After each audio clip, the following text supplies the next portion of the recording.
Ah! Hello, Bob. Ah! How are you? I'm terrified right now. Oh, I see you drew a happy little tree over here, and then maybe there's a cloud over here, and Ben, I have to say, I think these are improvements on our normal look. what do you guys think? Should we go like this every What day? I think is your hat is hanging pretty low on that easel right now. Yeah.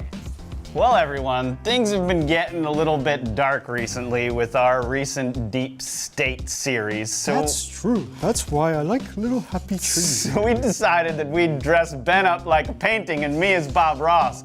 And Ben would speak in this voice the entire episode. That is very true. And, you know, when I was just a wee canvas, totally clean, I used to watch Bob Ross all the time on TV. That sounds like a story a normal boy would tell, except you're a painting. I'm a painting, yes. But it's not bad being a painting, especially when you make people happy. People look at you and you're like, hi, I'm a painting. I'm not scary, right?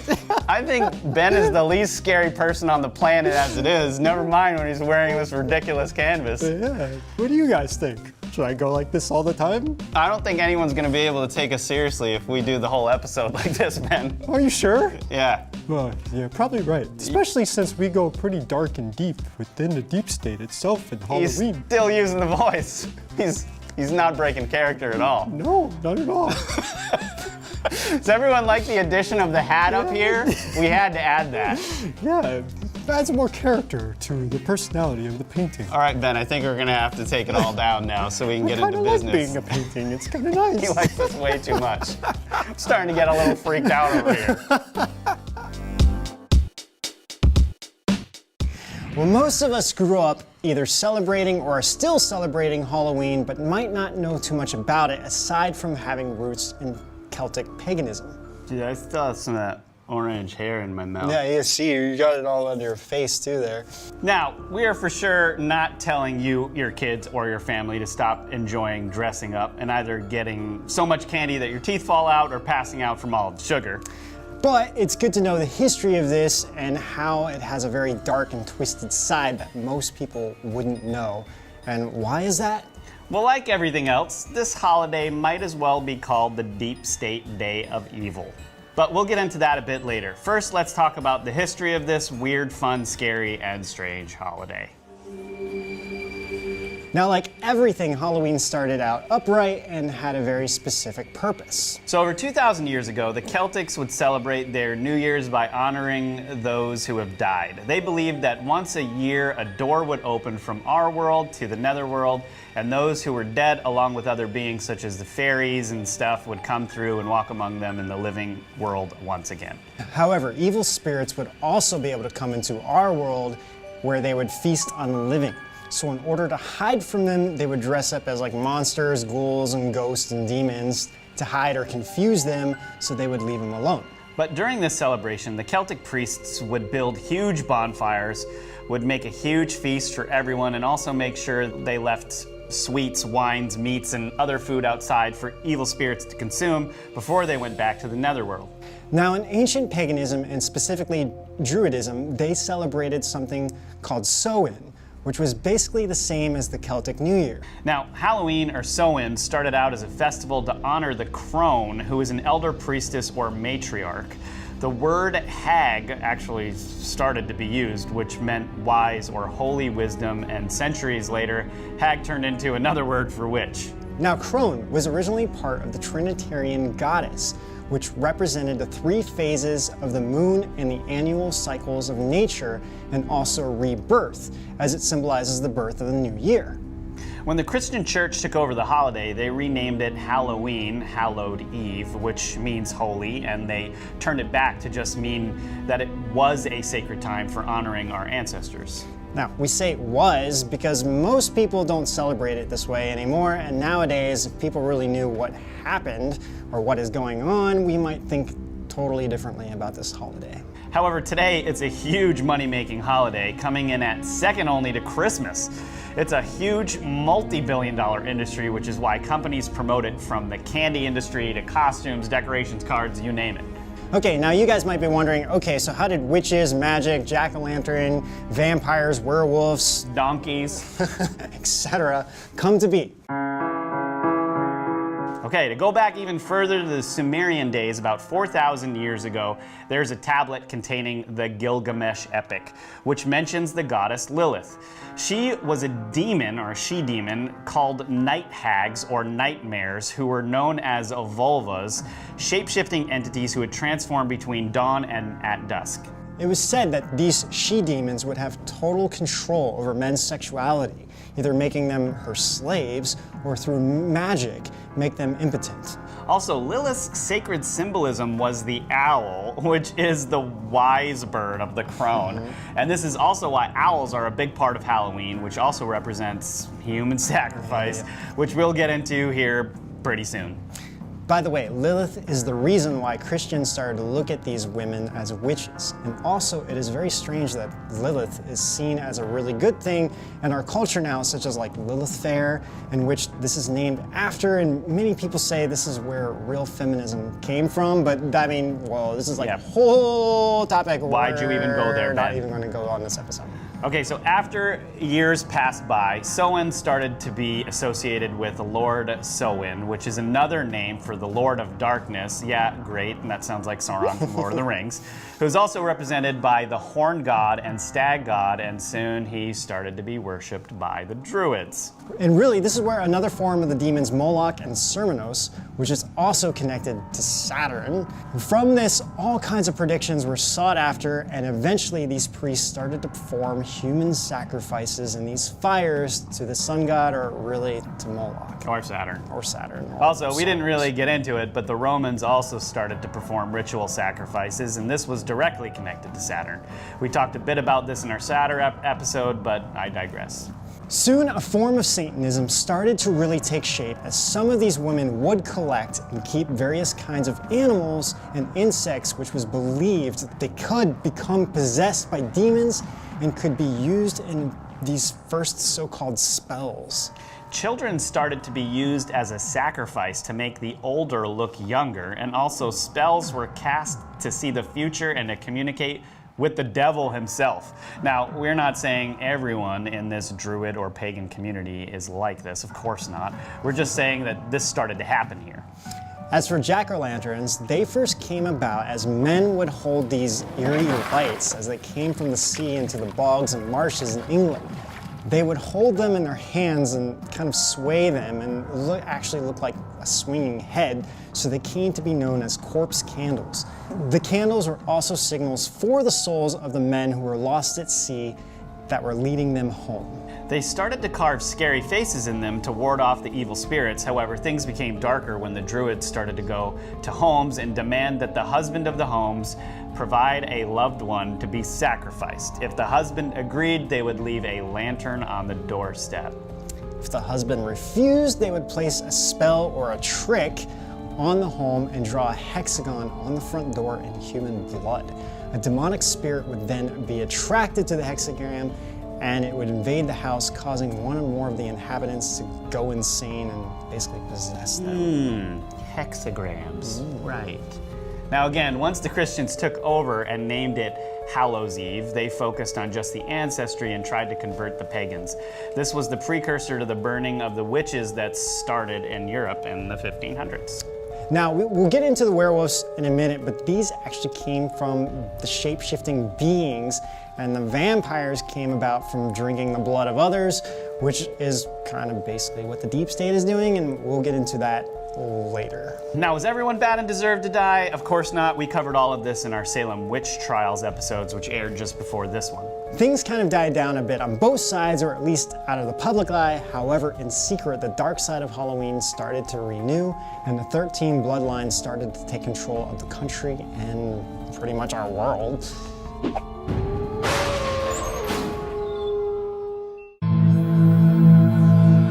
Okay, so let's fast forward to a more modern age. One person we want to bring up is Arizona Wilder.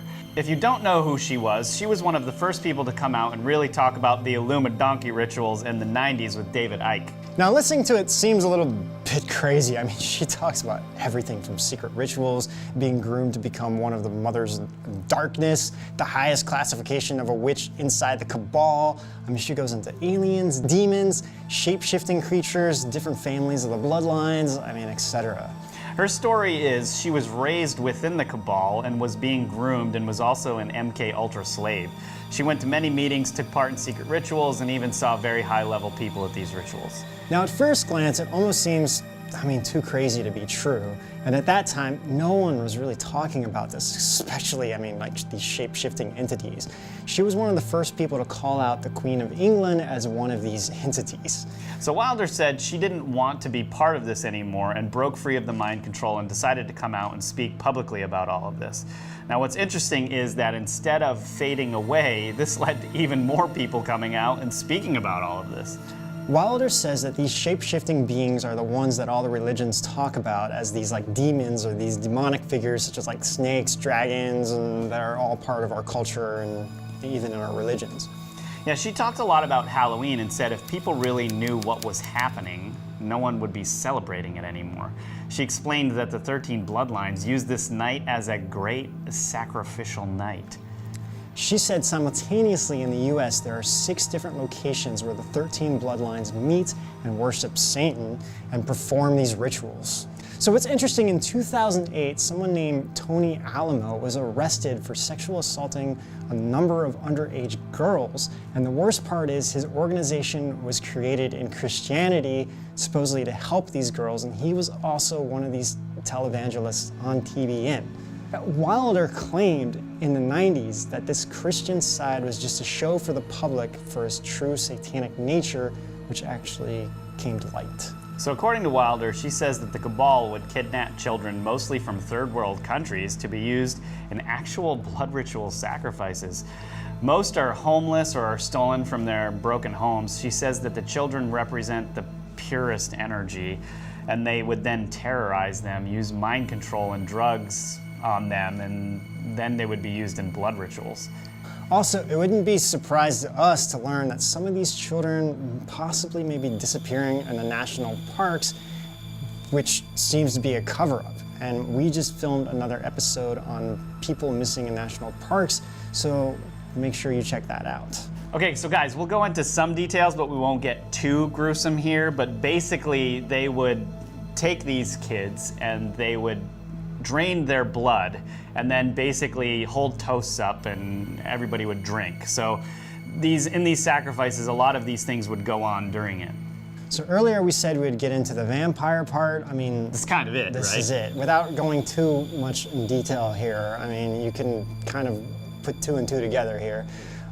Records are really hard to find, way back in the day, but according to her and many others, who are all talking about these bloodlines and everything else, this has been going on for thousands of years in many different cultures. Now, again, we're not saying that everybody is bad, it's just what happens is you get a group of people doing really bad things and it kind of overshadows everything else. Yeah, she actually went on to say that all of the celebration today, from like the scary decorations, people dressed as demons, ghosts, fake blood zombies, etc., is all part of the plan to desensitize the entire population so we get used to seeing all of this like demonic and dark stuff. Now, many religious people want to say that we should celebrate the Harvest Festival instead of Halloween, but to the Cabal, they don't care what name it is because they would just look at it really as like blood harvest.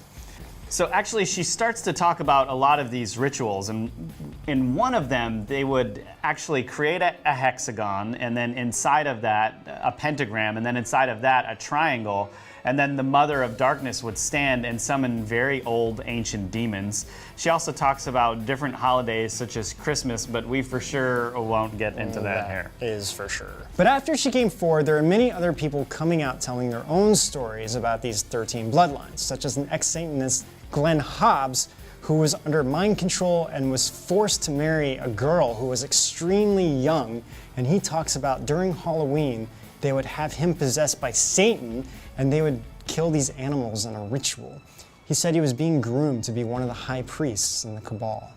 He then talked about how he was taken with the girl to a place where he witnessed the Cabal, who had her tied up to an altar and doing a ritual to sacrifice her.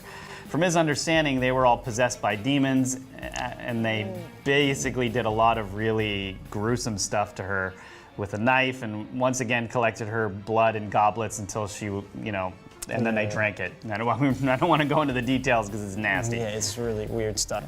Okay, sorry guys, we don't really want to go too much into this gruesome details and whatever, you know, but a lot of these stories kind of need to be heard. And a lot of these sources lately, as unbelievable it sounds, really seems like this could very well be true, given what we know of, like, you know, the Cabal and the Lumadonkey. So anyway, the conclusion, there is so much more to this, but if we talk about this anymore, most people probably won't be able to take it. So we're gonna end it here, but really we aren't telling you to stop Halloween altogether, we just want you to know what's going on behind the scenes. Yeah, I mean, I had friends whose parents wouldn't let them celebrate it, and I mean, I don't know what I would have done if my parents said I couldn't celebrate it. But actually, since my father was a minister, all he said to me was, you can be anything you want to be, just don't be Satan. Which was fine by me because I thought it was just completely unoriginal and I just wanted to be Luke Skywalker all the time anyway. So. Yeah, I was basically Ace Ventura, pet detective, every single Halloween. That's a little funny. Leading up until I was in my 30s, probably. Interesting.